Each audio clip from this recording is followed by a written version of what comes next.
छोटा मुंह बड़ी बात। उज़ैर, क्या हुआ, बड़े चुप हो? क्या बताऊं, मेरे पेपर में बहुत ज्यादा मार्क्स आ गए हैं। लगता तो नहीं है। आपने तो इसी तरह मेरा मजाक उड़ाते रहना है। चलो शुरू करते हैं। चलो शुरू करते हैं, तुमने तो यूं ही रोते रहना है।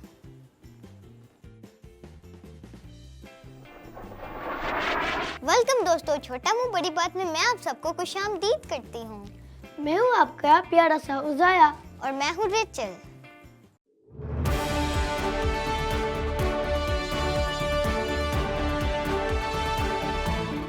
दोस्तों, बाखबर पाकिस्तान में हम जानेंगे पोलियो के दिन के बारे में, और बाखबर दुनिया में हम जानेंगे वर्ल्ड मेंटल हेल्थ डे के बारे में। आज तो हमारे दोस्त बड़ी अच्छी बातें सीखने वाले हैं। तो चलो आगे बढ़ते हैं।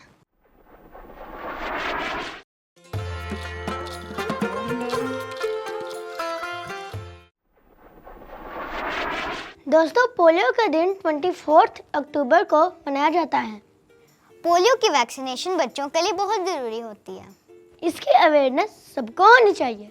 पोलियोमाइलाइटिस, जिसको शॉर्ट फॉर्म में पोलियो कहते हैं, एक ऐसी बीमारी है जो पोलियो वायरस से फैलती है और ये मर्ज हजारों सालों से एक इंसान से दूसरे इंसान में चलता आ रहा है। इसके ज्यादातर गैर इलामती सिम्टम्स होते हैं, जिनमें गले में खराश और फीवर शामिल है, और सीवियर सिम्टम्स में नेक स्टिफनेस, हेडेक और वक्त के साथ साथ फालिज भी हो सकता है, जिसकी वजह से अक्सर इंसान फौत भी हो सकते हैं। पाकिस्तान में इस साल 21 पोलियो केसेस रजिस्टर हुए हैं और ये पिछले 3 सालों के मुकाबले में ज्यादा तादाद है। इसलिए हम बच्चों को 5 साल की उम्र तक पोलियो के कतरे जरूर पीने चाहिए। हमें चाहिए कि लोगों को आगाही दें ताकि कम से कम बच्चे इस मर्ज का शिकार हों। बड़ी समझदारों वाली बातें कर रहे हो ज़ाया। हाँ, वो तो मैं हूँ। काश।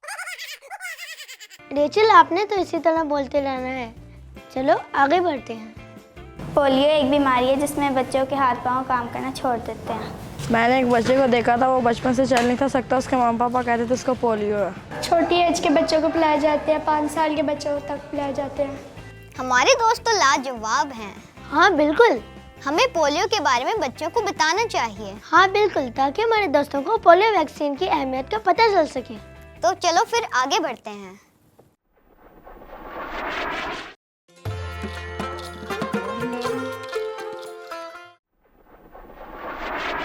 उज़ैया, क्या आप दोस्तों को मेंटल हेल्थ के बारे में बताओगे?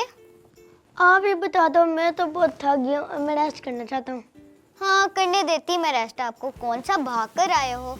चलो मैं बताता हूँ। खैर, मैं ही बता देती हूँ। दोस्तों, वर्ल्ड मेंटल हेल्थ 10 अक्टूबर को होगा और इसका असल मकसद है लोगों को आगाही देना। आज तो बहुत अच्छी बातें हो रही हैं। मैं आपको और अपने दोस्तों को वर्ल्ड मेंटल हेल्थ के बारे में और कुछ भी बताती हूँ। रुको, पहले हम अपने दोस्तों से तो पूछ लें। मेंटल हेल्थ डे के बारे में पता है कि नहीं। रेचल, आप मुझे और मेरे दोस्तों को और भी बताओ।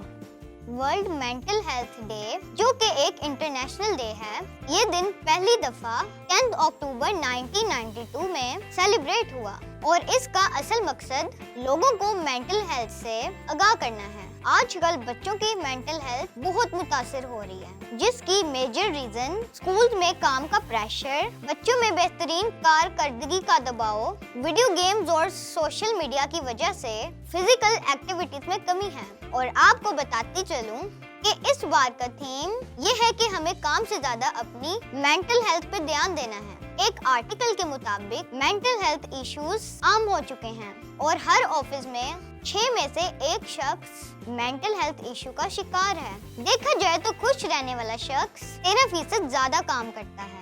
इसीलिए मेंटल हेल्थ इश्यूज को सॉल्व करने को तरजीह देनी चाहिए। ये किसी भी इंसान या ऑर्गेनाइजेशन के लिए ज्यादा फायदेमंद साबित हो सकता है। ये तो आपने बहुत अच्छी बातें कही हैं।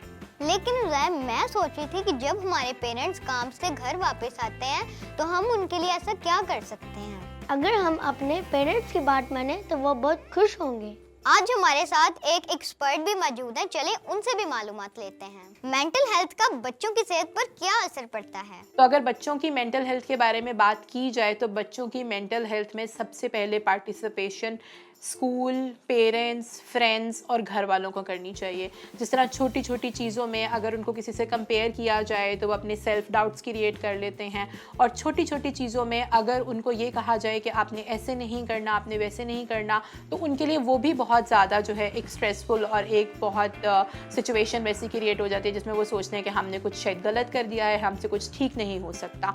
अच्छी मेंटल हेल्थ के लिए क्या ज़रूरी है? सेल्फ एफर्मेशंस और जो है इमोशनल रेगुलेशंस, बहुत दोनों चीज़ें ज़रूरी हैं।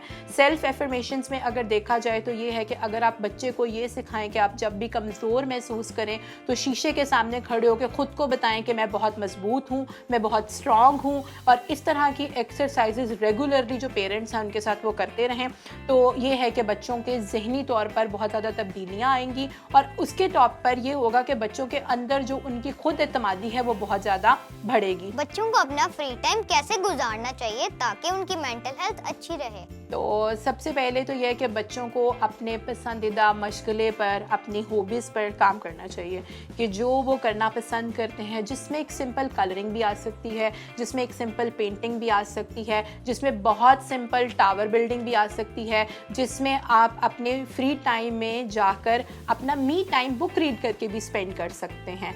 तो बहुत सारी ऐसी चीज़ें हैं जो अपने फ्री टाइम में कर सकते हैं, जिसमें से 3-4 मैंने आपको मेंशन की हैं। और सबसे ज़्यादा इम्पॉर्टेंट थिंग ये कि आप खुद से बात कर सकते हैं, आप अपने बारे में कुछ रीड कर सकते हैं, अपने बारे में कुछ राइट कर सकते हैं। सबसे इम्पॉर्टेंट ऐसे जब हम स्कूल में भी लिखवाते हैं तो वो माई सेल्फ होता है, तो आप अपने आप को भी जान सकते हैं, आप अपने बारे में लिख सकते हैं, फिर जाकर आप डिस्कवर करेंगे कि आपको क्या करना अच्छा लगता है। बिकॉज अगर आपको बहुत गुस्सा आता है तो एक प्लेन पेपर पर कभी क्रेयॉन के साथ फ्लोर पर रंग भर के देखें, आपको बहुत अच्छा फील होगा। थैंक यू, मुझे तो सारी बातें सुनकर बहुत अच्छा लगा। अब मैं भी तुम्हें एक अच्छी बात बताती हूँ। याद है हमने पैरालंपिक्स के बारे में बात की थी? हाँ। तो फिर मैं आपको बताती हूँ। हैदर अली जो कि एक पैरालंपियन है, उन्होंने डिस्कस थ्रो में ब्रॉन्ज मेडल जीता है, जिससे हमें पता चलता है कि हालात जैसे भी हों, हमारा इरादा मजबूत रहना चाहिए और फिर हमारी मेहनत का सिला हमें जरूर मिलता है। रेचल, आपने तो बहुत अच्छी बात की। अब वक्त है कि हम अपने दोस्तों को बाय बाय करें। उम्मीद है हमारे दोस्तों ने बहुत कुछ सीखा होगा। अब ये टाइम है कि हम अपने दोस्तों को एक वीडियो टिप दिखाएं। क्या उजाया, आप तैयार हैं? मैं हमेशा की तरह तैयार हूँ। Then let's go। आप फोन कैमरा को वीडियो मोड पे ले जाएं और फोन लैंडस्केप पोजीशन में पकड़ें, और फिर जिन जगहों पे आप जाते हैं या कोई भी इवेंट होता है तो वीडियो रिकॉर्ड करके हमारे दिए हुए लिंक पे भेजें। सबसे जरूरी टिप, जब भी आप वीडियो बनाएं तो आसपास शोर ना हो ताकि आपकी आवाज क्लियर आ सके। अब हम मिलेंगे नेक्स्ट इंटरेस्टिंग बातों के साथ। तब तक के लिए बाय बाय।